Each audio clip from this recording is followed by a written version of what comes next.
What's up, NDL? The Outliers are back for the second time this week.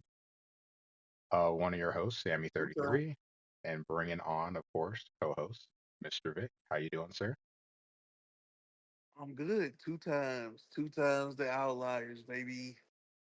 The lesser version of Booker T, but I digress. Um, Speaking of wrestling, we were actually just talking about this before we started recording, and I wanted to tell this story so I could get Vic's reaction live on the show before we start talking about these bowl games. So I just had a friend uh, hit me in the DMs and Discord about Brock Lesnar's daughter winning the NCAA shot put championship. I've seen some stuff of her because she goes to Colorado State. I live in Colorado. I'm well aware of who she is, and I've seen some of her stuff. Beast. But I posted the link in the chat, and the comment that made me laugh was one some guy put in there, the quote of Brock saying, no, if you're taking her out on a date, have her home by 11 o'clock. And he says, I'll have her home by 9:30, sir.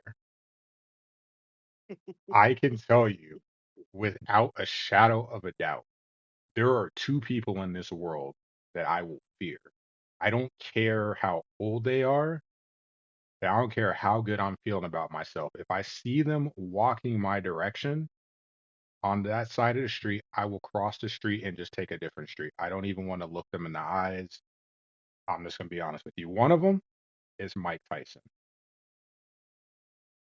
Agreed. I Agreed. Agreed. absolutely will not like. I don't even want to. I wouldn't even want to meet him because I just feel intimidated, even if he was just shaking my hand. All he has to do is just sneeze or flinch. I'm terrified. Like I'm just gonna be ducking to the I, ground, thinking he's trying to punch me. I would. I wouldn't be intimidated, but I'm not gonna piss them off. I'm Oh, not about to do that. absolutely, absolutely. And the second person is Brock Lesnar, Oh man. and I'm gonna tell you why. So I've actually got to meet Brock Lesnar in person backstage. So Oh, for some of you that don't know, I think we've talked about this before off recording. I've done some wrestling in the past, and I've got to be backstage at some WWE events, and I've got to, do some extra work with them. That's back when I was a little healthier when this took place. I'm at a backstage at an event out in Cali, Los Angeles. I believe the pay-per-view. Oh, I'm gonna forget the pay-per-view. I want to say it's No Mercy. I don't feel like fact checking right now. But he was facing. Uh, I want to say he was facing Braun Strowman. So I'm backstage. A group of us were backstage, and I got to meet him. And man, you want to talk about intimidating. Just the way that he looked at me. It wasn't even a disrespectful look. It's like he's kind of sizing me up and he went to shake my hand. And usually you shake a hand, you don't want to go in just completely limp. You want to try to match, right? I'm not gonna lie yeah. to you. He's looking me in the eye while he's shaking my hand, and I felt like he was gonna break it. He was squeezing so hard, and it took every cell in my body going to trying to project the face of it doesn't hurt. I know he knew it did.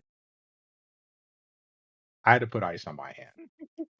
I'm not even kidding. It felt like he was gonna break my hand with how hard he was gripping it. So yeah, so Brock Lesnar would be number two. I don't even think I would have a number two. Uh. I. I.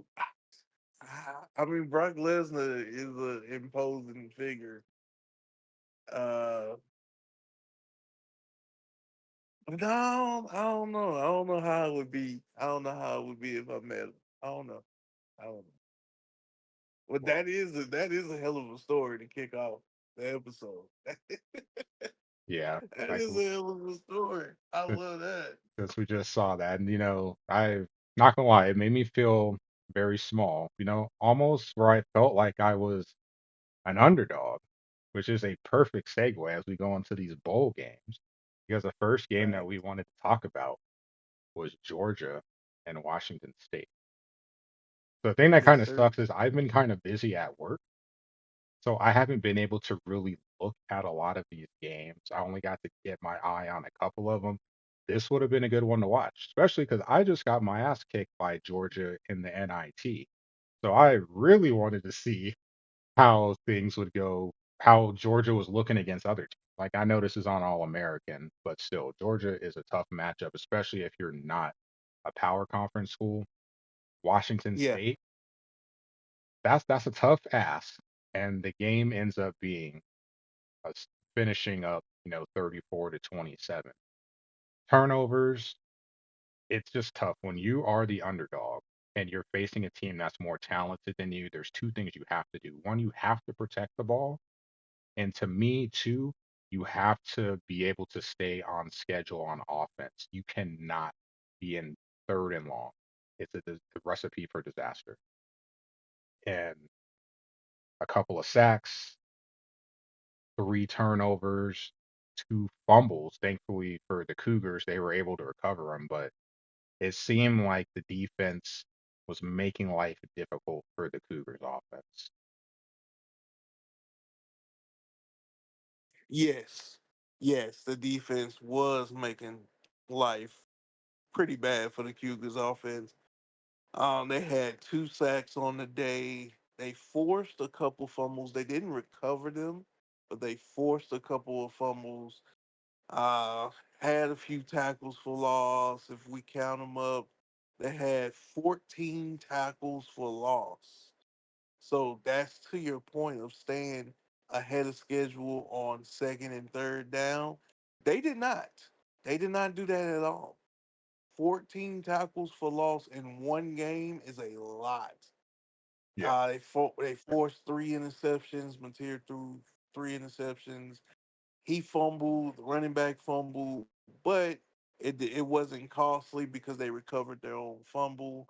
Mateer rushed 15 times. That's a lot asking for a quarterback to rush 15 times because of the wear and tear and everything like that, especially against an SEC team like Georgia. And like I said, you know, two sacks, three turnovers, 14 tackles for loss. That's that's a recipe for disaster for Washington State. yeah, they had six drops. They put up a lot of yards, so they were able to at least, pick up chunk plays and get first downs, but you can't turn the ball over. Like those possessions are going to be very valuable, and you just have to hold on to the ball. And I will say, defensively, a good job against ETN to hold him to 78 yards. I don't know if a lot of people know this.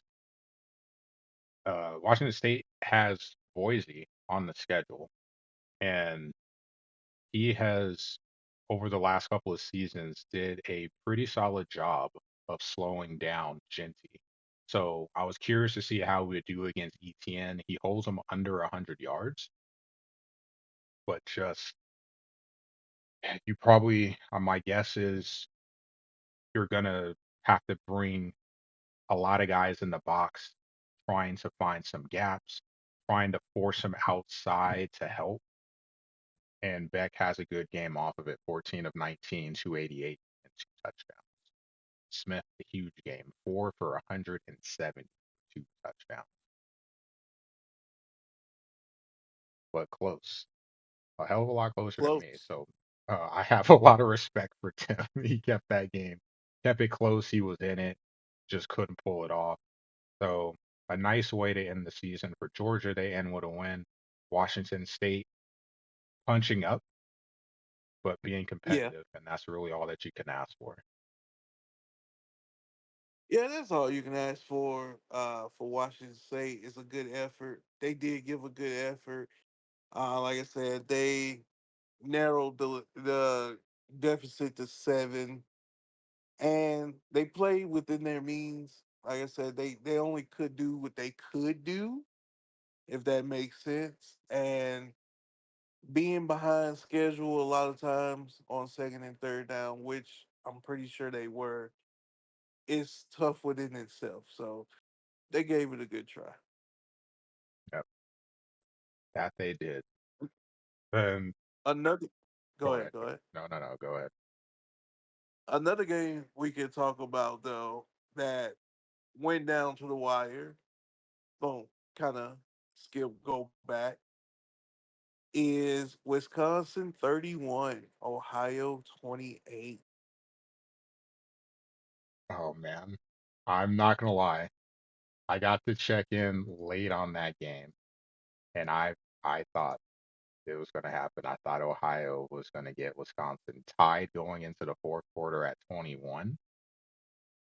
Man, RB, I'm sure RB had to be sweating just a little bit, just a little bit. Good showing for the Mac. He definitely clutched up at the end. Um, he went for it. So what happened? He went for it on fourth and threw an interception, which gave Ohio plenty of chance to go ahead and score, which they did to take the lead 28-24. And then with about, I'm going to say like 50 seconds to a minute, RB went ahead and drove down the field and scored a touchdown to go ahead and win it with 7 seconds left. He threw I think a hitch route at the 2 yard line to go ahead and win the game. And he clutched it out. He clutched it out. Um, Ohio did what they needed to do. Force, they didn't have too many turnovers. Navarro only had one interception. Uh, and he did have a fumble, but it wasn't a turnover. He spreaded the ball out. The run game, of course, couldn't get going because it is Wisconsin defense and Yeah, the trench RB foot. all year. Yeah, all year has shown that he can play run defense all year. He has stopped, USC and a couple of others on the run game this year, and he was able to stop Ohio's run game. So most most of the points coming from the passing game from Ohio. Yeah, the run game was definitely tough sledding. Tyus 10 carries for 33 yards. It's really not going to get it done. But the other thing that I probably didn't mention against in the Washington State Georgia game, just the intent. You just can't sit there and just drop back every play and, send, come out in four wide, come out in five wide and try to throw the ball. You have to show some intent on trying to run the ball. That's only going to help you out later in the game. At least that's the hope. Play action, Yeah, maybe if the line holds up for those intermediate windows, or it forces the defense to call a game differently with, knowing that they have to. You don't want a defense to just sit there and pin their ears back. The worst thing that could happen. So the effort was there. The production, as expected, not great, but some good efforts from some players. Mason Williams, 6 catches for 77 yards. He had a touchdown. Owen, who's had some clutch catches this season, 4 for 34 with a touchdown. And Navarro threw for three. Got a defensive score too on a pick. So the defense tried to chip in the best it could. 4 interceptions definitely helps, but just not able to hold on at the end. But a hell of an effort for Ohio against a Power Four school. It's a nice way to end the season for them too. A brand new coach to the league comes in late, gets all the games in, and then a bowl game against a power conference school and almost pulling off the win. A pretty damn good first season, if I must say so myself. pretty good. Pretty definitely a pretty good first season. 7-6 overall, 6-2 in the MAC. As Ohio, definitely a good first season. Yeah. Which game you want to go with next? Whatever you want to go with, man. Go ahead. All right. Well, since I have it up, there was one game that I know we both watched because I mean we both felt bad during the podcast because we were running the pod while Boise State looked like they were on the road to potentially getting blown out against UTSA. And then the pod ends, and then the second half happened, and I'm just sitting here like, what in the hell? Look, I'm not going to get He to just say had to get this off too the many pod. times. He just had to get off the pod. He just had to get off. Yeah, I'm not going to get to say this anymore, but I just have to say, I have been playing NCAA, or I've been in the NDL since what, season 8. I can probably count on a hand the amount of players on offense that have absolutely driven me nuts, at least that I face in the NBA. Because I know there's some guys like I'm glad they're not on my schedule. If they sit me in OOC, I'm probably not even going to respond. I don't want that. I have just look. Ashington is ridiculous. He just is. I don't know how to Man, describe. There's no real word to man. describe him, and it's I just don't have any words for it. I just have no words. 368 yards, 3 touchdowns, and some of the runs were just. I'm just sitting there shaking my head while we're potting, and I'm just watching him just break. Like, oh, he just broke another run. Oh, he just broke another one. Slips a tackle, runs someone over, and then just scampers into the end zone. It's just ridiculous what he does. But it still wasn't enough. They went to overtime. So down 21 in the second half, wins the second half 28-7, goes to overtime and loses by a point. The 2 point conversion, good for the Roadrunners, who also had a hell of a game too. Brandon High, Yes. 133 yards on the ground on 7 carries, a 95-yard run. It was a perfectly blocked run. One of the nicest runs I've seen in this game. Through the air, big play. Like this game was just nothing but big plays. It was a fun game to watch.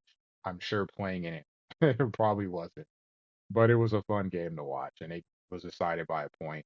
More great game. Iraq great game. Both, you know, you of course want to win from Boise's perspective, but a great way to end the season. Just a fun old school shootout. Man, watching that game live, I don't like you said, it's you're you're lost for words. You're really lost for words. And I remember D Kennedy was like, how was it doing the update on Genty's last ever game? It was an out of body experience. It was an out of body experience. Like it was really like it was anything you could think of. It was like, okay, he's down 14. Okay, he get the ball back. Man, what if Genty runs for 70 yards on one play? Boom, 70 mother yards on one play.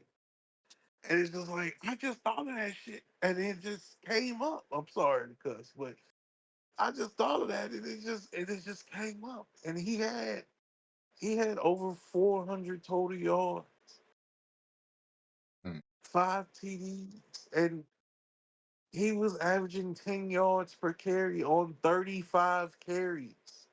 Yeah, and you could see the change in Just defensive think scheme. about Like that. we're Just trying to scheme him out, and it just wasn't working. we trying. He Mort was literally trying to sell out on the run and still could not even touch Genty. And it still wasn't enough because Boise State's defense is horrible. Yeah. It And it was so funny, like just like rip to the live chat, but that usually you don't want people talking in the live chat while they're playing. But Mort during that game was hilarious because he's just you could tell he's like, what is this? Like what is going on it right now? It was just it funny seeing him react literally to what was happening. It's literally an out of body experience, man. It's just like you got Genty, and it's just like I can't wait to see him in the league in the NFL now. But like you said, Tennyson had a great game as well for UTSA. Had 260 yards passing, three TDs. Also had 26 yards on the ground. Only threw five incompletions, but really only threw three incompletions because he had two interceptions. So take out two of those incompletions as interceptions. So he really went 19 of 22. Yeah, you gotta love it. That's how bad. Incompletion is almost That's guaranteed to be an interception. yeah. Like the ball really didn't touch the ground, and it was just like you see Genty giving out this effort, and then the defense just lays a complete egg. Only had 39 tackles in total throughout the whole team, and three tackles for loss. That's the complete opposite of what I talked about with Georgia. They was UTSA was on task every second and third down. I bet every second and third down mostly was second and five or third and two because that defense was horrible. But the game itself, it ended on a 2 point play in the first overtime. So uh, Boise scored in the first overtime, kicked the field goal. UTSA then scored and got the 2 point conversion for the win. A fun watch. And I'm gonna take a quick detour here. Since we both have had a couple of seasons in the group of five, I'm gonna ask you, in your experience, not players you've watched, but I'm not even talking about coaches, just like the individual player for group of five team. Give me your top three in the whether offense or defense, most ridiculous players that you had to play against. And I'll go first so I can give you some time to think about it In this game, or in this year's game. so Genty would be one in season 30. He literally surfboard my lineman into a touchdown. Um, Harold Fannin for Bowling Green Ooh, was that tight end. Oh my God. out of out of control. Vegas used him perfectly. That was in season 29 in the bowl game. And who else did I play? That was out of control. Um, Evan Stewart. When I in season 31, when I played Oregon, he was literally the difference in me losing to Shell. He had a bomb of a reception for a touchdown, and he ran back a kickoff,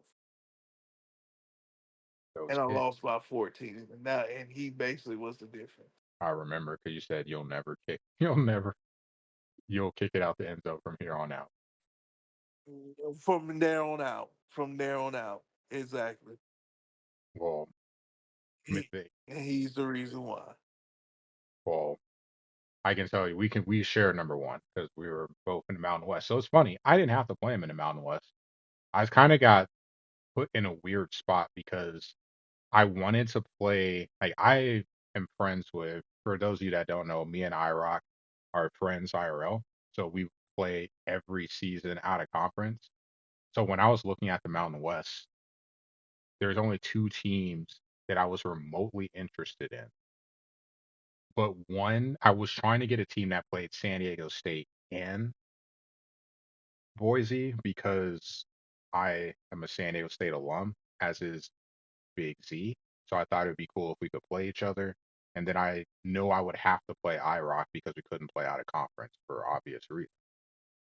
So I didn't get to play him that year. But I got to play him with Tulane, and I got to play him with Florida State, and it didn't really matter because he ran for a bazillion yards against me, and it's just some of the runs were just absurdly ridiculous because it's like a stiff arm into spinning out of a tackle into running a guy over, and then the fourth guy puts him down, but he already got 9 yards at that point. So yeah, it's an adventure trying to slow him down for sure, and he uses him well. So it puts him in some spots where it's really tough to try to scheme how to slow him down. So it made for a really interesting chess match. For me, number two, shout out to Pat and his time at East Carolina, playing against him in the conference championship game. Yeah, rep. There was no throwing the ball on him.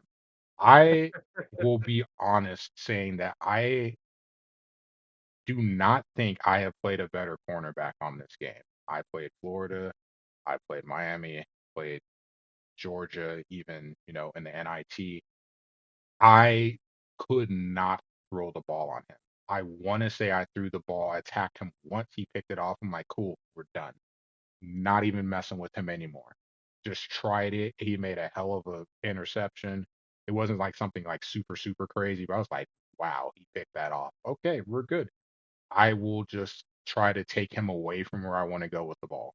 Don't even want to throw the ball anywhere near him. Never seen a corner like him. Hope he translates well to the NFL. Definitely will be watching him. And then third, that's the one I have to think about. I was trying to think of someone on the fly, and I don't think anyone's going to come to mind. I know those two for sure stand out to me. Uh, San Diego State, the speedy wideout Pope, because New Mexico's defense was Oh pretty yeah, terrible. Now, yeah. I it was one of those games where I'm like, look, if another receiver beats me, fine. It can't be him.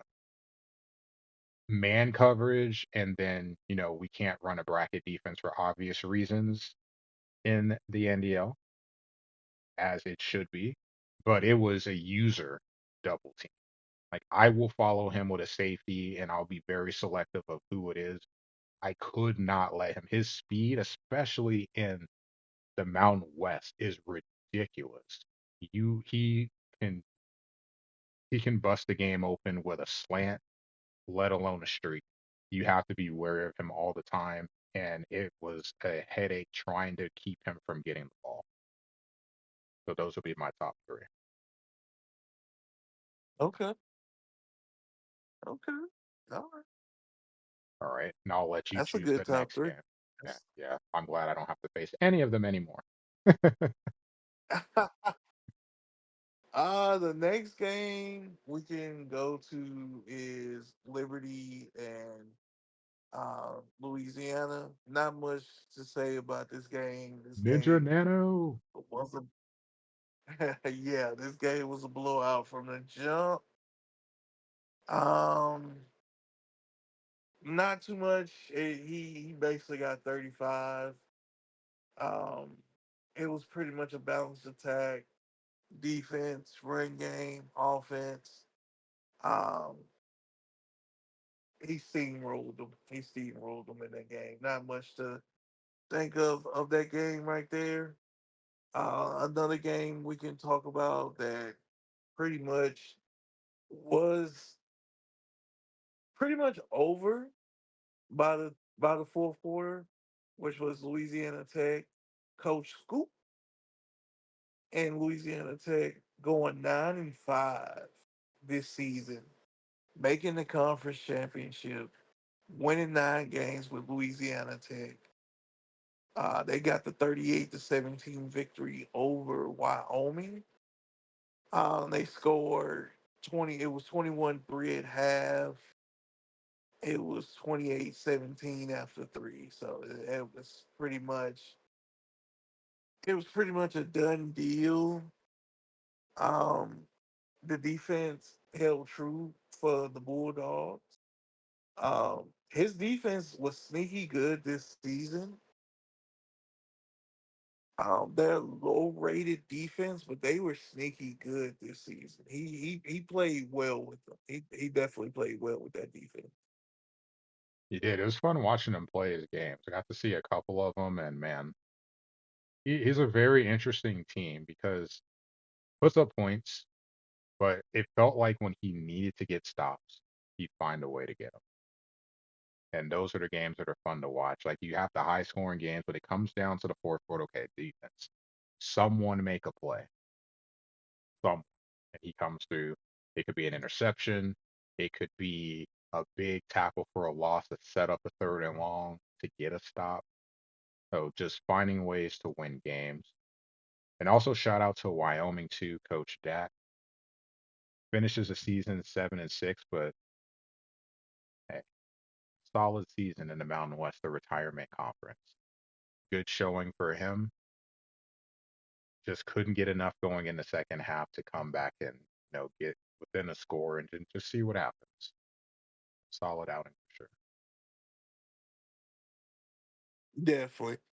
You can go ahead and pick the next game. All right. Well, I'll be the one to do this one. This is punishment. Since I'm a Kentucky fan, I guess I'll talk about Louisville getting a win. I wish I had my sound alerts up so I could put the blue one there, but they won the Holiday Bowl at San Diego against Tulane, 24-10. Jumped on Tulane early with 21 points in the first half. Tulane got that opening touchdown, just really struggled getting anything going on offense. Three turnovers, that's never going to do you any good. I mean, they did play, the Green Wave played great on defense on third down because Louisville only converted 2 of 8, but the turnovers just did them in. A lot of passing yards, just turnovers. Unfortunately, Tulane had a great start to the season. I had my eye on them, especially with that win against Nebraska. It was an eye opener. But then just a couple of conference losses, they couldn't carry that momentum all the way to the finish line. Yeah, they definitely tailed off late. Um, Louisville dominant on the defensive, excuse me, on the defensive end. On that game, had 4 sacks, 2 interceptions, 3 forced fumbles, and recovered a fumble. Defense was spectacular. Didn't need too many points. Got a kick return, like you said. Um, didn't need too many points there. Coach SSI, potentially his last game in the NDL, potentially. I don't think so, but he says it is, so we're gonna have to take his word for that. Yeah, Not the way you want to go out. Um, Only scoring 10 points, being a high rated G5 team against kind of similar level Power 4 team. Um, Being that the quarterback only completed 9 out of 20 passes, and you still couldn't really do nothing for your offense. So it's just a telltale sign right there, and it was just a bad night for Tulane. yeah. Hopefully, Coach MGR will be able to talk them out of it for sure. Got to keep West in there, and it's it's kind of similar seasons too, because Louisville they had a hot start. Um, they had that loss to Notre Dame, and then things just like the loss to Miami was what really got them. But then also like the loss to Boston College is a 1 point loss. That was a hell of a game to watch too. That was one of the Sports Center highlights for sure. But just kind of Yeah, same yeah, thing. Started early and then just had those losses and were just kind of wasn't able to get the season back on track.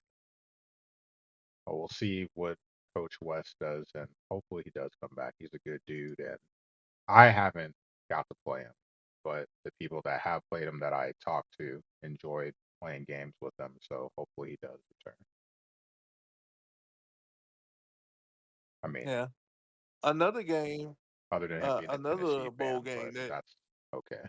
I just had to sneak that in there. Uh, Oh no, joke you good. You Jokers good. You has to good. Jokers too. Now that I'm thinking about it, like, hey, that's a fellow Tennessee Vols guy. You got to make sure he stays because you don't want us UK fans jumping on you by yourself. True. True. True. That's true. That's true. I don't even know who all the Miami and Florida fans in the group like that, but I kind of don't want to know. Kind of just keep it like that. Being a Florida State fan, they gonna come out during the season, and I can talk my trash there. I know Big Mike is a Florida fan. Unfortunately, that sucks for his life. Um, and I know that C Nasty is a Miami guy. That sucks for his life as well. So, NDL Florida, you know, NDLF for life. If you know, you know. NDL for life for sure, for sure. NDL for life. But being a Miami and a Florida fan, that sucks. Um, Another game that I highlighted in the last episode was the NC State Charlotte game as a sneaky game. And I said that the offenses are going to rule, and the offenses did rule, but it was mostly NC State, especially in that first half. Jumped out with 31 points in the first half. Like I did say, I have seen quite a few games with homie with NC State, and it is a sneaky good offense. He can definitely um, balance it out, and it definitely was balanced. Grayson McCall had 160 yards passing, a couple touchdowns. Waters, the running back, had 190 rushing and a touchdown, and the backup Raphael had 71 yards and a touchdown. So the run game was on display, and of course, Charlotte's pass game was on display. Max Brown throwing for 369 yards and two TDs, but he had three interceptions. And like we've been saying all episode, you can't have too many turnovers. You definitely can't have too many turnovers. That's gonna ruin the day for you if you're trying to pull off an upset. Yep. And the fumbles don't help either. Three of them. So six total turnovers by Charlotte. And the run game again. You got to put in the effort and try to make something happen. Hellman had 39 yards. He's had some good games this season, but as a team, the sacks playing a factor. But as a team, 42 yards on the ground. So just going into full on pass mode. They've done a good job passing ball all season, but you kind of want to be in a situation where you're dictating what you want to do, not having it dictated towards, for you. And NC State being able to just drop back and focus on the pass, it's going to make it hard to move the ball. So yeah, those turnovers hurt, but still, good season for Charlotte for sure. They weren't ranked, Definitely. but that offense was really fun to watch. They finished the season 8-5, 6-2 in conference play, putting up over 400 points. A very fun team to watch on offense. Definitely a fun team to watch. I watched them all year, talked about them most of the time here on the podcast. It was very fun to watch. Another team that's been fun to watch and has also had a good year, Tulsa. And he's the man of the third quarter. Texas fan picking up a win against Bowling Green, 35-24 at the half. Tulsa was down by three, but they have a 14-0 third quarter, and they're able to hold on for the win in the second half, despite two interceptions from Cooper, but he does so for 241. On the ground, Jackson getting busy, 20 carries, 83 yards, three touchdowns. He also had 98 yards receiving as well and a touchdown. So yeah, four total TDs for him. Cooper, he threw two interceptions. but he also ran in a score or two. So he combines or contributes for 2 touchdowns. And defensively, doing what you got to do. 2 interceptions, one coming in the second half, late in the third, I believe it was, and able to just hang in there, get the dub. So Tulsa with the win, finishing out the year 9-4. A really good season for Texas fan. That should make for a nice draft pick. I'm sure he'll be entering the draft. Bowling Green, not so bad, representing the MAC pretty well, finishing the season 7-6. And crazy, Definitely. I'm looking at one thing that catches me off guard. How hard is that to do? 13 games played, scored exactly the same amount of points that he gave up, 297. That is definitely hard to do. That is that I don't wanna I don't wanna say it as a slight because it's not. But that is the definition of average. It's hard. That is really That is hard the to do. that is the definition of average. You gave up as much as you scored. I'm really You curious are to see who right in Texas the fan will middle. get in the draft for sure. Like he should have a nice solid pick. He's one of the ones. He's one of the ones I talked about. He may need to stay.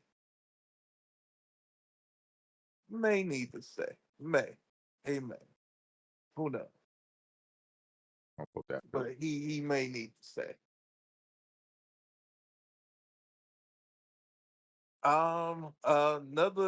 Another game that went by the wayside there. I didn't really get to see it too much, but we definitely ain't gonna run through the score. There's Buffalo with a 10-win season.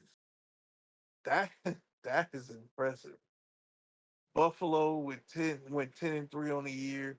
Finished it out with a bowl win over San Jose State, 35-21. The second quarter was the difference.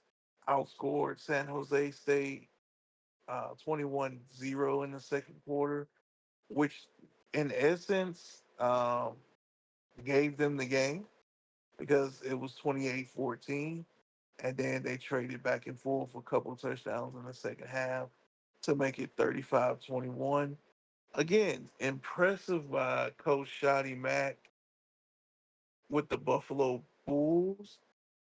10-3 overall, 6-2 in the MAC.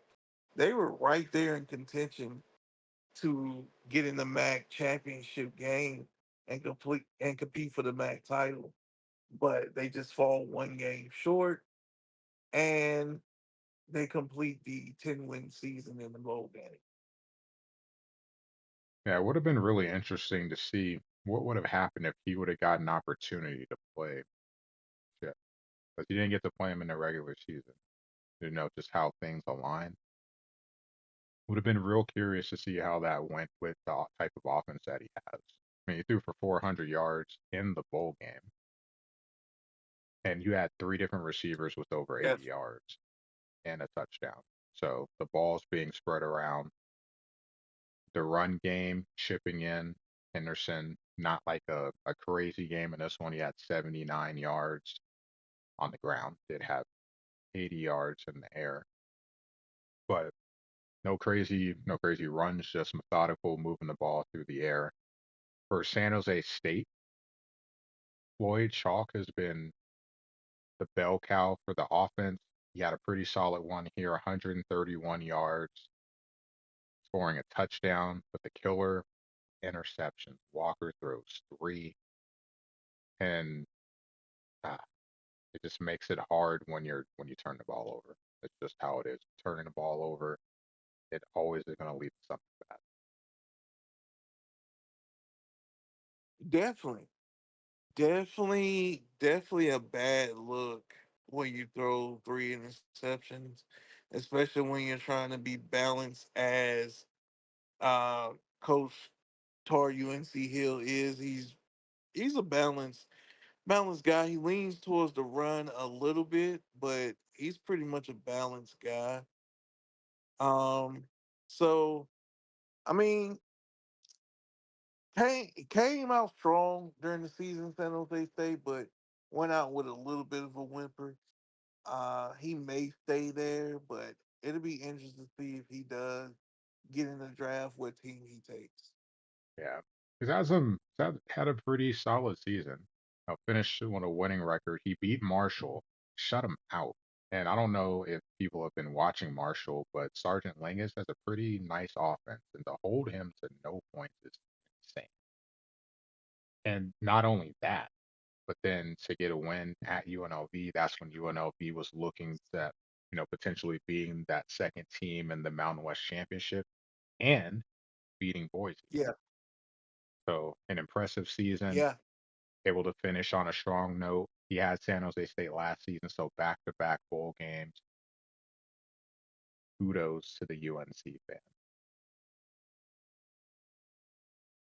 definitely kudos, definitely kudos.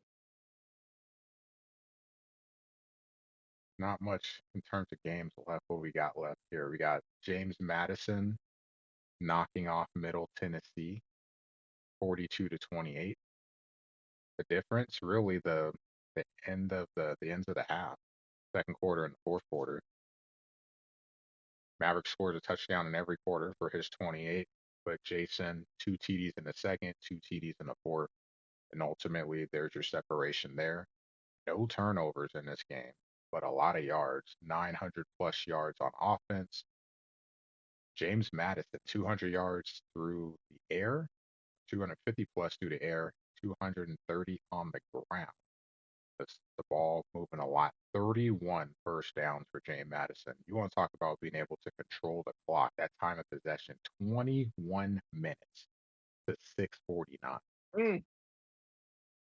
That's about as Now that's a lopsided as game you can changer get. right there. Yeah, it doesn't get more lopsided than that for sure. That that was the difference in the game right there. That I can tell you that right now. That was the difference in the game right there. Not controlling the ball and the pace like that with that much time in position. That definitely is a game changer. Yeah, he only had three incompletions and no interceptions. So that's that's about like that's just really the type of offense you'd want to have.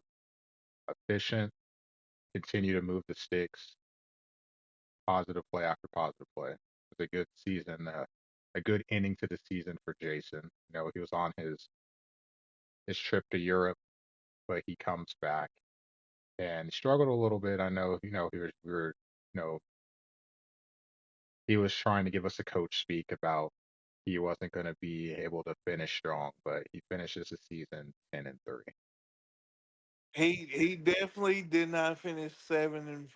I hope you're listening to this, Jason.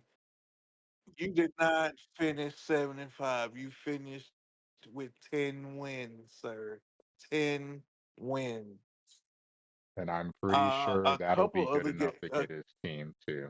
I don't want to throw that out there like I probably shouldn't, but I know when he said it in the live chat, he's going to have a nice draft pick. Odds are the team that probably two teams he's looking at. Odds are that they're maybe there. true, true. That is true. And hopefully he's able to get them. A couple other games to just go ahead and update here is Arizona getting the win over Army and my favorite bowl, my personal favorite bowl, the Independence Bowl. Shouts out to my hometown, Shreveport, Louisiana. That game is played there. Um, that's my personal favorite bowl. It was 24-7.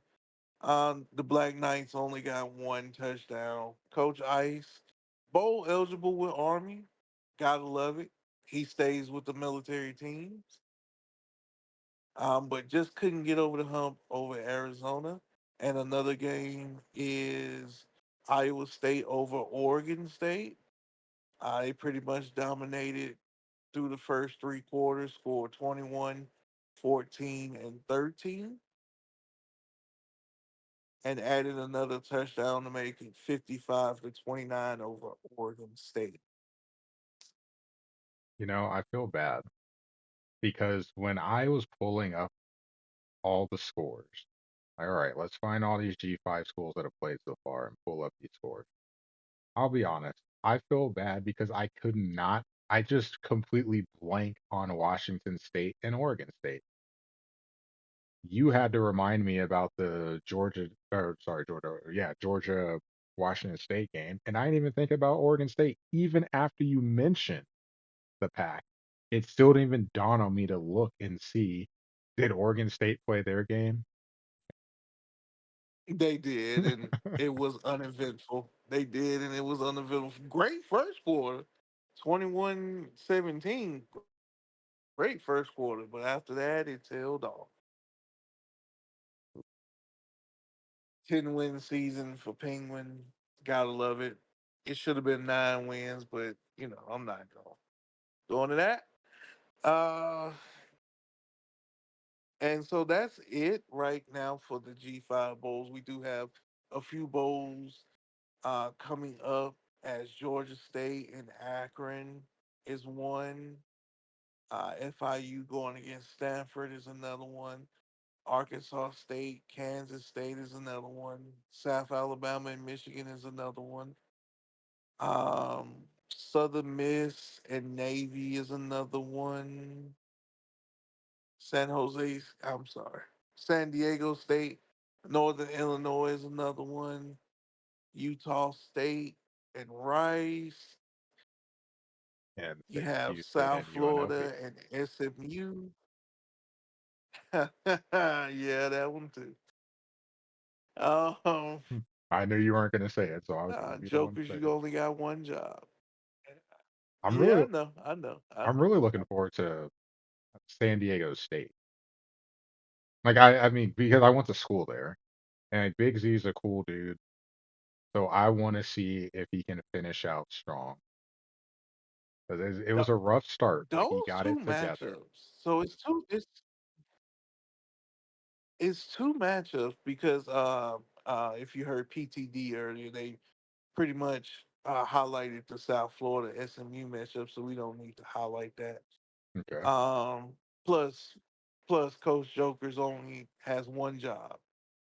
Um, but San Diego State and Northern Illinois and UTEP and Central Michigan, those are two sneaky good games.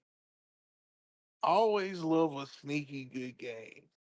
And I believe those two are sneaky good games.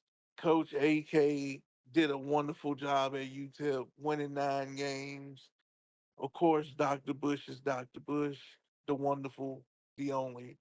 Went 12-1, got his revenge for his only loss in the MAC championship. And then, like you said, Big Z and San Diego State, can he bounce back? And Coach Devin in Northern Illinois with a 10-win season, can he get win 11 on the season?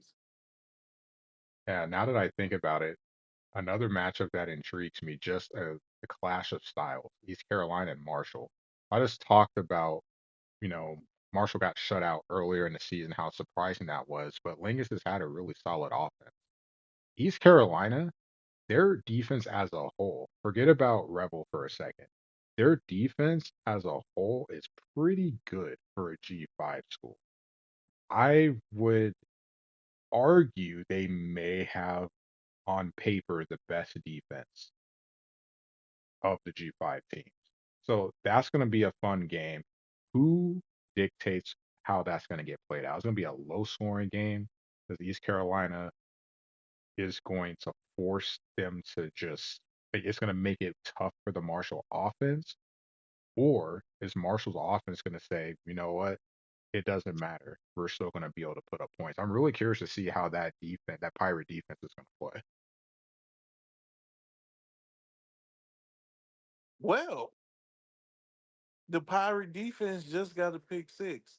They're currently playing right now, and it's about to be 7-7. Well, I'm sorry. Marshall just got a pick six. Actually, I'm sorry. It's about to be 14-0 Marshall, and it is 14-0 Marshall. They are playing right now. They kicked off about 5 minutes ago. That's There's why I didn't bring the game. I didn't bring that game up because I was gonna lead it in, but you already leaded it in for me. man, it pains me because there's no live chat, so I don't know what's going on right now. I feel so lost without the live chat. Oh, man, I'm gonna put on time. Oh, we'll be back though. But yeah, not having the live. Well, if one, I'm not gonna lie. If the live chat was gonna go away, I wish it went away. Being on timeout, I wish it was during the season so that we'd actually talk at our conferences more. I feel like that would bond. We'd all be able to bond a little more, at least with our conference mates. And it feels so weird, Yeah, I agree with that. I definitely agree with that. dude. I'm not gonna lie. I have lost so much time in this Discord going back to reading messages in live chat. I work 120, like basically like I'll just say 1:30 to noon. So all the stuff that I miss when these East Coasters wake up and start going in there, I'm trying to catch up I'm trying to find as much. Just read everything I can. Like, okay, what happened? What's going on in the live chat? Did any games get played? Are there any updates? Like, are we talking about this random stuff? What's going on? So yeah, I'm gonna need that back.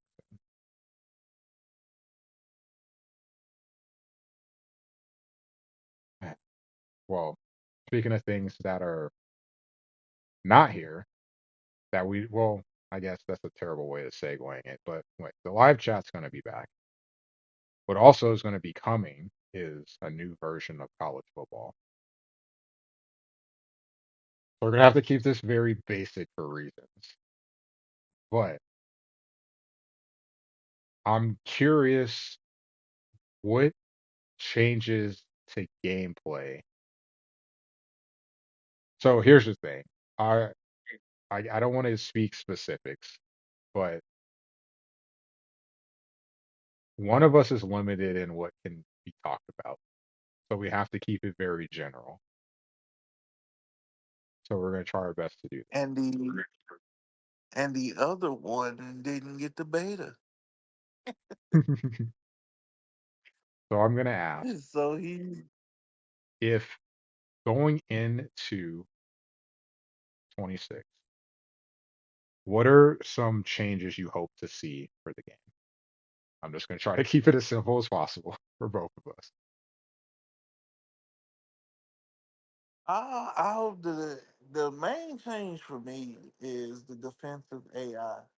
Uh, a few people harped on it earlier on PTD, and I'm going to harp on it as well. The defensive AI,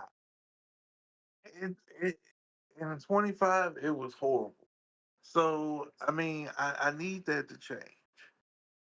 Like I need them to be able to actually play cover three, or if I'm in cover four, and I adjust it to the coverage to go over the top, meaning I'm not getting beat deep, and I still get beat deep by a 88 speed receiver when my corner is 91 speed with 91 acceleration and all that good stuff. I don't need to see. That's just an example, and I know that stuff does happen still. Yes, I know, but I need the defensive AI. Like I've had some of the weirdest stuff at the defensive AI. Like I've had my AI, my defensive AI, my corners push the receiver on in the end zone. Like just push. Like here you go. You want some assistance? There you go. I've had I've had, animations where the camera switches sides, but oh, it switches back because the person was still able to catch it, even though that should have been an interception animation. Like I've had stuff like that done to me. So mainly the defensive I needed being better than what it was. I'm pretty Another sure thing, everyone would agree with that. You get a full 100 another plus. thing, another thing that I got tired of is the over the shoulder or the no look interception. When I'm throwing a dot, I'm a person that likes to, I don't do the new technology passing stuff. I'm a aim and placement style passer. I like to aim, I like to put placement on the ball. I like to, you know, try to maneuver the defense like that. Like my ball play, I feel like my ball placement is elite at times. Sometimes I'd be like Brett Favre, and that's not the way to go. But hey, that's how I play. But when I have good ball placement or great ball placement on the ball, I don't want the defense to get bailed out by having a no look interception. Like I placed the ball right where it needed to be, but somehow my receiver is looking the other way and the defender is looking the other way, but the defender has it. So that's just a couple. Them are the two major things for me that I want to see improved in 26. All right, I'm sorry for being immature. I just heard ball placement is elite, and it was hard for me not to laugh. I'm sorry. Not loud about laughing at you, but yeah, it's getting late. No, I I'm know what you mean. I know what you mean. I know what you mean. Pause. Pause on all so of that. there's a couple of things that I would like to see. One that I think doesn't get talked about very often, and I know it's, quote unquote a skill thing because you can hold, I can't remember now if it's L1 or L2. I only remember when I'm playing. I never remember outside of it to put arc on the ball, which is great when you throw a deep ball. But I wish that on certain throws that it would have that arc. This one thing that's always kind of irked me about EA football games is passes are flat. If someone's throwing a post route, that is not a ball that should be getting intercepted by someone like significantly underneath. But it happens in the game because it has a flat It arc. happens all the time. It happens all the time. So I wish that it would be implemented into the passing game itself, not something that you can control. Like if you want to put more on it, sure. But I wish it was something that came automatically. But there's some throws that are really hard to complete because of like it's a lot of us are coming back to football after having not played for a while. So it's the extra things that are hard to implement into the game because you're not used to them. Which leads me to a big thing for the second part. I'm going to assume that there's going to be a lot of changes in things that we're able to do on both sides of the ball. So a tutorial mode, maybe walking us through how to do it would be nice. I mean, I know Vegas has his school in the live chat or live chat, the video chat, sharing screen, showing people stuff. So if people have an opportunity to learn or if they have questions about things in the game, he can help you out with that. But I don't understand why that's just not, I guess, crazy. Just thinking about this year's version. There are some people that did not know that you can shade coverage up and down. There are some people that did not know that you can focus on a quarterback or running back on an option play. Like, and it just seems like the option play seems really simple, but those extra things like coverage shells. There's like we're 2/3 through the game cycle, and people didn't know that you could disguise coverage shells. So people are playing against field generals, calling a defense, and it's like, flashing red lights. Hey, they're in cover four. Hey, they're in cover three. When the only way you could disguise the defensive shell is by calling a play that specifically disguised it. So I wish that they would have a tutorial mode to break some of that stuff down, kind of walk you through it so that people know it's there and understand how it works and how to do it. I think that'd be a big help because a lot of people I feel like will be comfortable with the game after a long layoff. Now you're walking back into the game. Your base is there. Now we just need to add some layers to it. EA's got to help us do a better job, or like help us be able to do a better job. Probably a better way of saying that. Yes, yes, I agree with you. Um, I the agree with you. I definitely agree with you. I think the one thing that's hard because I want to say as a whole pursuit, but I probably am not the person to vouch for it because we've been playing on All American this whole time. I have all of my playing really on Heisman outside of a handful of games and one online dynasty I was in with some buddies outside the NDL. That's it. That's my experience on Heisman. So sometimes it's hard to tell what is the difference between All American and Heisman. I mean, I just played 2 games in the NIT on Heisman, and me and Nidler were talking after our game. Like, he has Carter, I have Peyton. There were legit times that they just did not get blocked in situations that someone should have touched them. Like, my left tackle locked down. Why? The guard had him picked up. You're double teaming a defensive tackle and leaving an elite edge rusher wide open. His right tackle with Peyton. So pursuit on the defensive side of the ball, especially in attacking those outside runs, because sometimes it feels like they kind of run down instead of pressing out. Like, you want to string the guy outside and force him.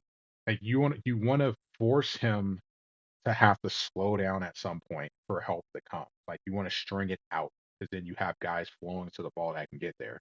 You don't want someone coming down and then you're able to break a long run to the outside because the safety or the slot corner literally gave him the yards, just taking a horrible pursuit angle.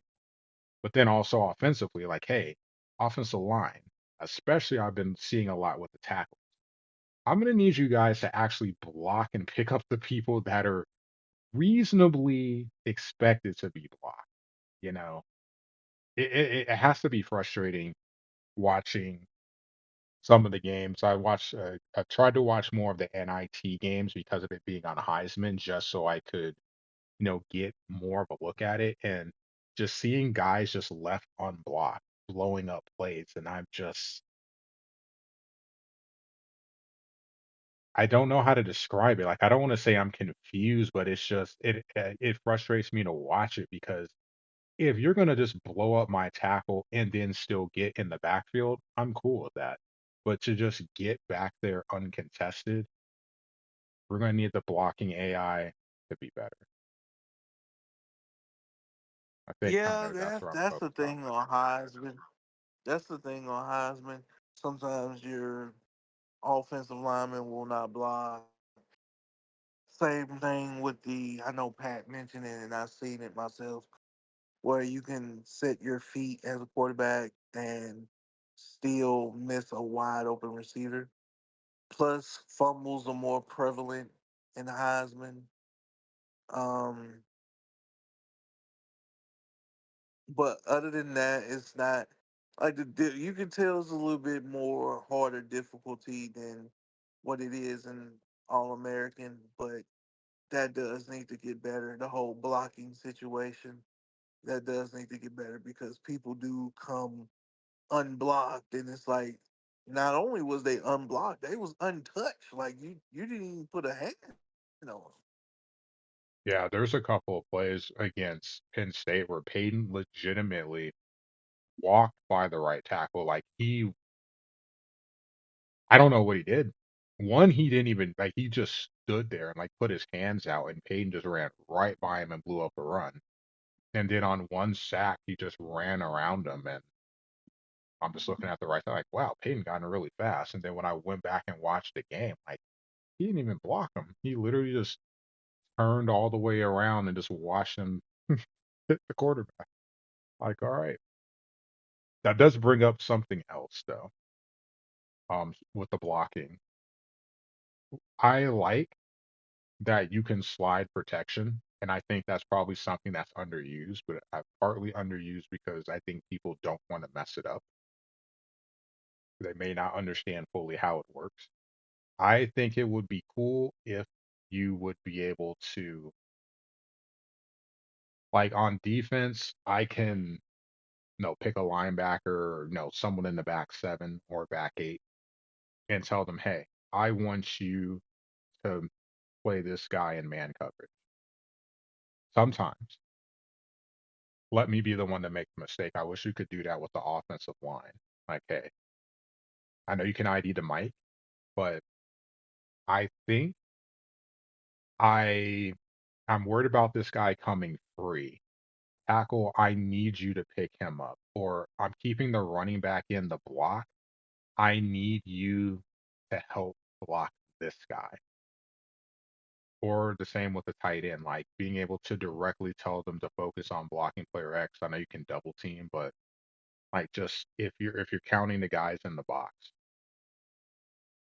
individually telling a player you should pick up this guy, I think that would be helpful.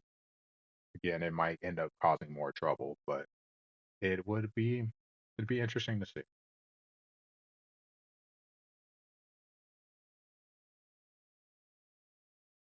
It definitely would. Definitely would be interesting to see. One thing I am gonna love is the dynamic. It's that they had the dynamic lighting. I love that. That throws it back to the GameCube, PS2, PS3 days where the lighting would change throughout the quarters and stuff like that. I like that. That's a nice little touch that I'm going to like. Yeah, I find as we get more advanced in technology, it's nice to have just raw graphics, the photorealistic. But for me personally, it's the lighting in games that stands out to me.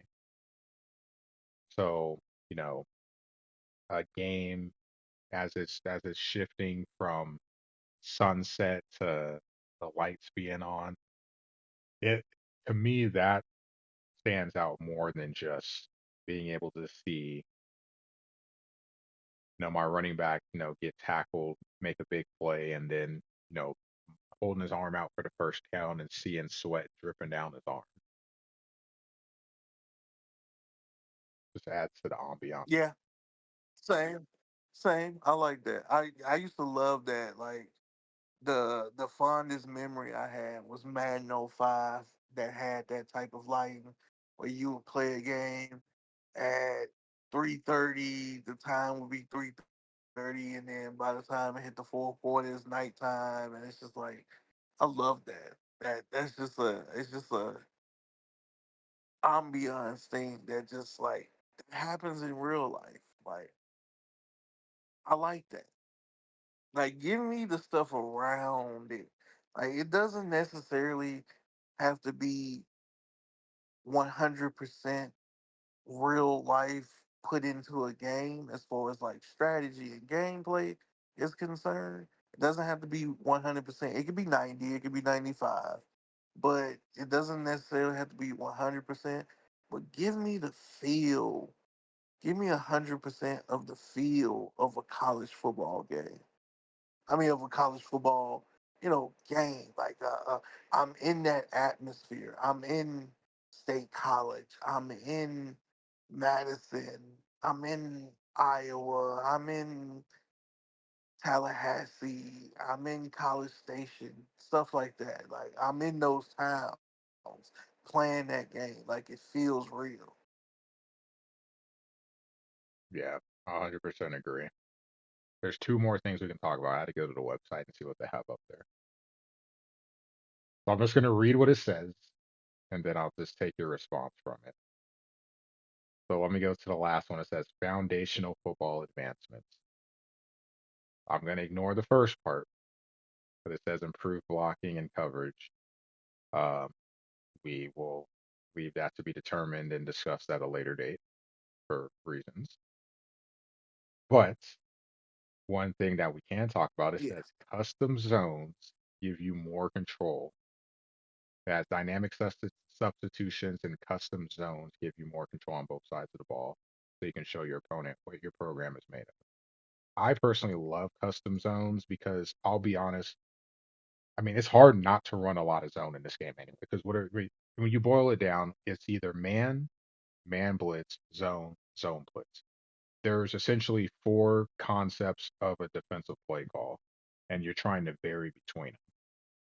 I grew up and still am a Buccaneers fan, so I grew up during Dungy and Monty Kiffin, the Tampa 2. Oh, I probably, if I had to pin myself as a guy, and I've really tried hard not to fall into trying to run some version of a cover two. I try to move, between, cover one, covers 1 through 6. But I think the custom zones would be a huge addition because I really feel on the defensive side of the ball. Now I get the game is geared towards offense in general. College football is geared towards offense. I just want the opportunity to have these extra tools to help try to get stops. Just from thinking as a coach in the league. I'm trying to stop something. If I know what's coming or I have an idea of what's coming, give me the tools to be able to gear my defense towards stopping it. That means I have to drop this type of zone back, or I have to bring this type of zone up so that as that guy is breaking off breaking into the route or whatever, you're running an in route, 10-yard in. Let me bring up a guy based off of the adjustment so he's able to be there off the break or as he's coming across to be able to defend it. I feel like sometimes it's really difficult. Again, we've been playing on All American, so Heisman probably helps towards it. But just from a creative standpoint, I feel like you'll be able to see different things. And there are some concepts that are difficult to guard. It just gives you more ammunition to be able to try to gun it down.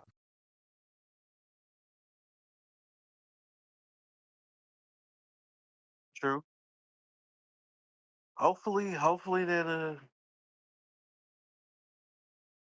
Hopefully that'll make up for that defensive AI labs, the custom zone. I sure hope so. As his own first guy, I hope so.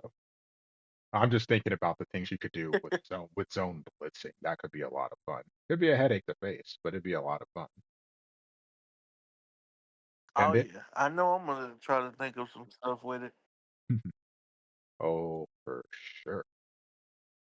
And then the second one that says true college football gameplay. Huh. Experience new stunts and twists, then make dynamic substitutions when it counts. With over 2,700 new plays, 10,000 players, and over 300 real world coaches with true to life schemes. This is the most authentic college football experience yet. I'll just let you respond to that one first, then I'll respond after. Just your thoughts.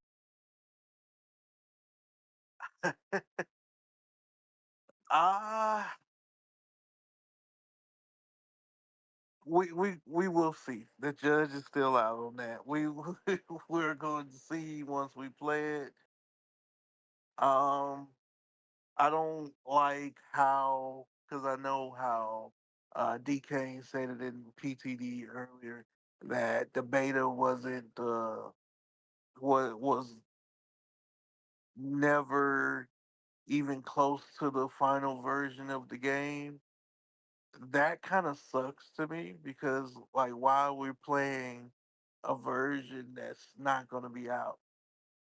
Like don't give us something. I feel like don't give us something for those who did get it. Don't give us something if you're going to give us the off brand version. Like you know how you go in the grocery store and you have your name brand product and then you have that store's off-brand product, and then you have the off-brand product that's off-brand in general. Like you have a different type of off-brand. That's what I feel like the beta was like off-brand product that's never gonna see the light of day. And why would you have us play something knowing that not everyone's gonna praise it because it may be a copy and paste of the old game, or it may be you know the version of the game that y'all came up with in February. Like I don't want the version that you came up in February, March. I want the version that's about to come out in a month. Like I want a bridge of the version that's coming out in a month and the version before then. Like, give me a bridge to that. That way, I can judge the game properly. You know? Well, I can only comment on some of that. So, how do I want to? I can't comment on any like some of that. So let me say this. In general, I feel it depends on what we're doing because I've been fortunate to play in a good chunk of betas. I lived in San Diego. PlayStation has multiple offices out there, so I've been I've been fortunate to be able to participate in some. And there are, I'll just say there's different goals depending on, who the developers, what game it is, what the developers are aiming to do and what they're trying to look at. So they have different goals. Like I would just say, just in general, a shooter, you may be looking at hit detection. You may be looking at just okay, gun A versus gun B versus gun F. Do we need to start tuning these now so we can find a better balance at launch? Stress testing, of course, is a big one. With a bunch of people playing online, more for a shooter than a sports game, just making sure that the server can actually handle what's going on. Is it's interesting. So I'm sure in just speaking in general terms that there's some things that they wanted us to see, and there are some things that they wanted to maybe get some feedback. Like, we were considering changing this based off of last year's game. Let's kind of put this out here and see how people respond to it. We're in a weird, it's weird because back when I joined the NDL, it was during the PS2 era. Your game is complete. The version of the game you get is what you play. Nothing has changed. But now games are Yeah. constantly getting patched. And I don't want to say they're not coming out fully complete, but it's in the sense for me, gameplay is like a live service. It's always being worked on. It's always going to be adjusted and tuned. So it's going to be weird because the version of college football we're playing in July, no, I'm assuming we're playing 3 seasons next season. Season 33 is probably going to play different Yeah, we're gameplay playing wise 30. than 35. So as we're going through the season, how do the patches, how do the changes, benefit us or not benefit us, maybe depending on our team. maybe play styles and stuff. We'll Well, we'll have to see all that stuff. well, see, I'm okay with that. I'm okay with patching and it being, the version of the game that comes out. Is it going to be the version of the game when we start season 34, 35? I understand that part. That's something I understand because it's good to make updates. It's actually good to go ahead and make those patches and updates, to try to fine tune the game. But my thing is, just speaking off what D Kane said earlier, like I don't like if we're a month out, give me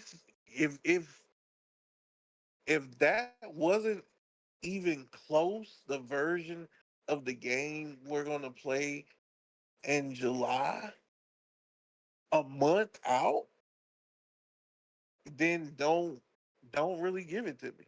Just let me wait for it. Like you said back, give me a PS2 vibe or a PS3 vibe, and let me play it, and then patch it up. As normal games would do. Don't give me something a month out. Like if you're gonna do the beta in May when they did the thing for the content creators. And with him saying that the beta was worse than what the content creators played back in May, April, May, which was 2, 3 months, a month or two ago,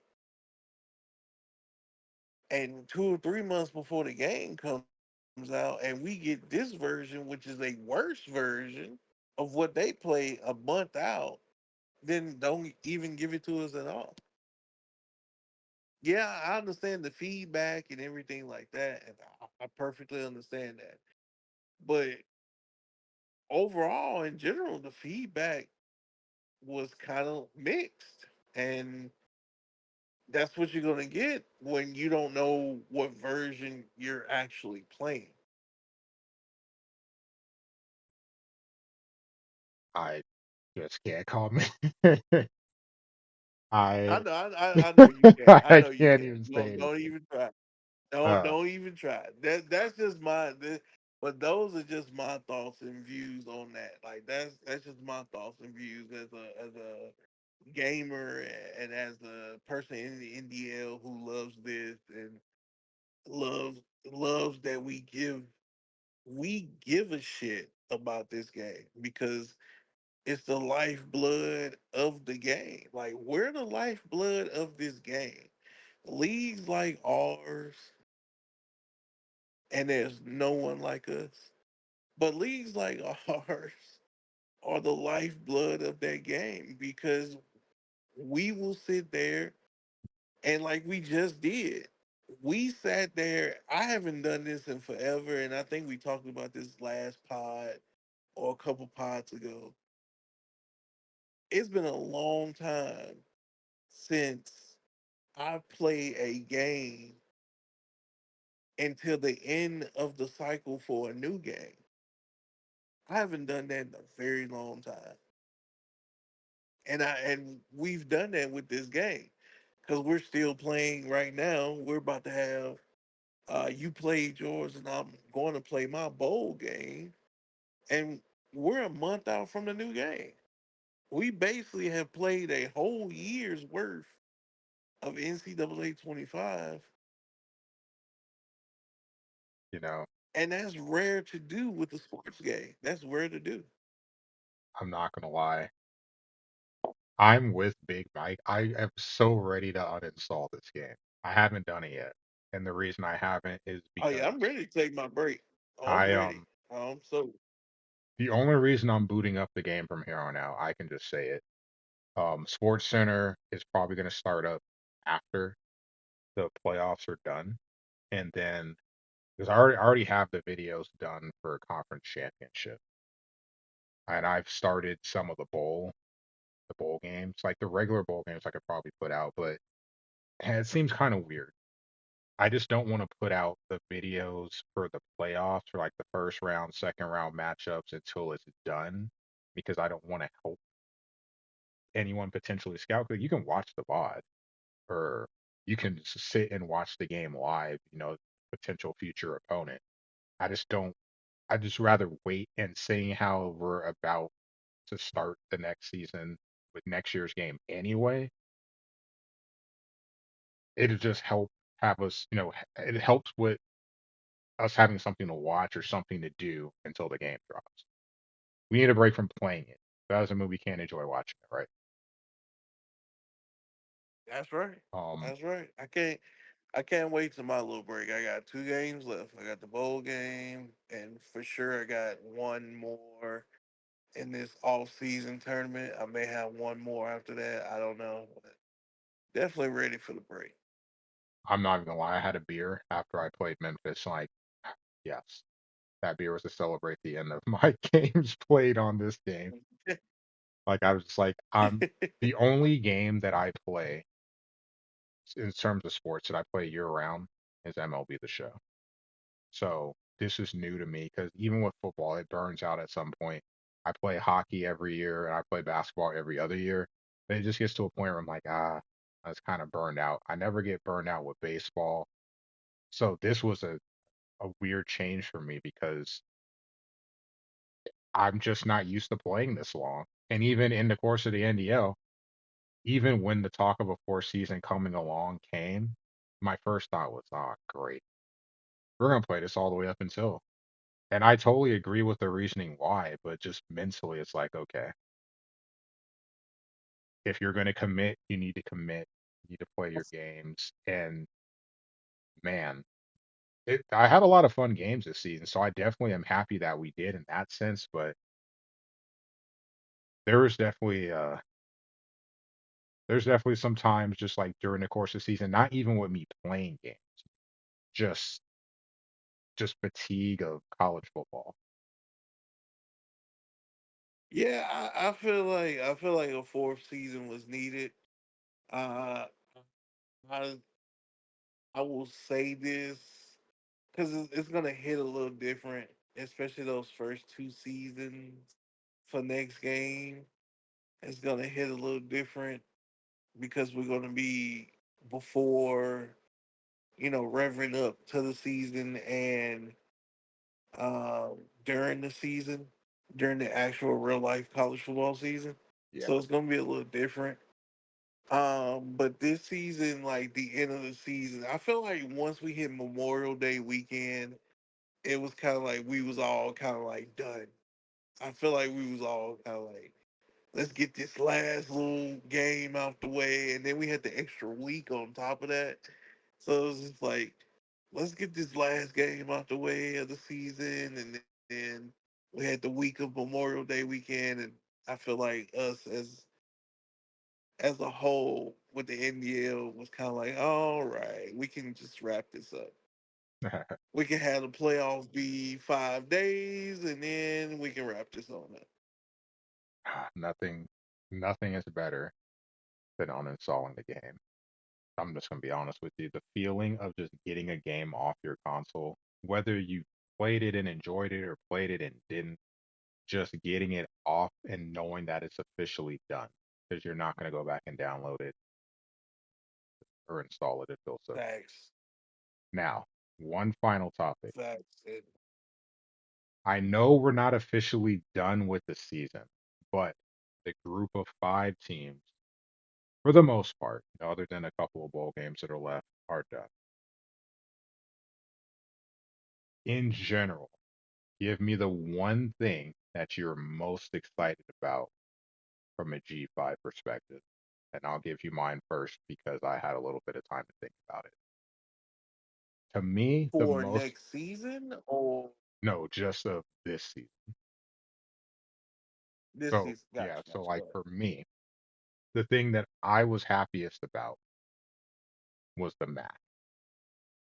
We didn't get it completely filled Mm, up, but Chip had a great season and you had people joining in the match mid-season knocking their games out, being active in chat, being active with the highlights for blocks competition, chatting within the conference, playing scrims. It was nice to see us get a group of coaches coming into the conference that look like they're going to be mainstays going forward. So they're rookies now, but they'll be vets in the future. That's one of the things that always makes me nervous personally about being in a group of five conference. I feel like in a power conference, I don't want to say that people take it more serious, but the teams are better. And for the most part, you have to have a higher draft pick to get those teams. So you have vested interest. I feel like a lot of times with the group of five is you got fired. So you're in day two or it's someone new. So you're nervous about what's going to happen. Am I going to be able to get all my games? And I feel like we got a really good group of coaches that joined the MAC. And kudos to all the coaches that are in there. I think to me that's the highlight of the season for the group of five. Me personally for season 32. Just an update on the Marshall East Carolina game before I give my answer. It's 35-17 Marshall with about 2:47 left in the game. Well, rip to that All right. The that best defense. thing, go ahead. No, I would say rip to the Pirate defense. But I was like, it's gonna either they play well or they don't, and clearly they're not. So I'm sorry, East Carolina. I jinxed you live But during your game. it's been a few turnovers. It's been a few turnovers by the offense that like he just had a fumble recovery for a touchdown. Marshall did. So it was actually Marshall's defense that kind of stepped up more than uh, because if it wasn't for those two touchdowns Yeah, the pick on six too. Marshall's defense, this would be a yeah pick six and a fumble six. It would be actually be a 21-17 game. So it would be a low score and fair, but those two things did happen, and it's 35-17. But ECU is currently driving, and looks like they're about to get a touchdown. Or yep, almost 2 minute warning. They're about to drive and score again, so they keeping it competitive. But the thing from season 32 that I loved the most was the competitiveness throughout the G5. I feel like we had more G5 teams be bowl eligible than Power 4 teams, and that's rare. That is rare. I feel like we had more G5 teams become bowl eligible. More, it was more G5 teams than Power 4 teams because consistently throughout, I want to say, except, well, no, you can count them too. Every G5 conference at least had 4 or 5 teams be bowl eligible, Yeah, and that's rare. that That's club rare to had see. a lot. That's rare to see, if not more. There's some conferences had more, course, but every G5 conference had at least, I'm gonna say four, at least four bowl eligible teams, if not five. Yeah, 'cause I think the AAC So had 11. I might be wrong. I'm trying to count right now. 10. Like that's pretty the dang good. AAC had 10. Yeah, See, that's what I'm saying. AAC had 10. I know CUSA, we had six, I want to say. Liberty, me, that Jackson. Well, they didn't because qualify. FIU. So yeah, Middle 7. Tennessee, FIU, UTEP, and Louisiana Tech. Yeah, six. Six. We got six. I know the Sun Belt got about six, 5 or 6. Mountain West got four. I want to say four at least, and then the MAC got like seven. I want to say the MAC got seven, 6 or 7.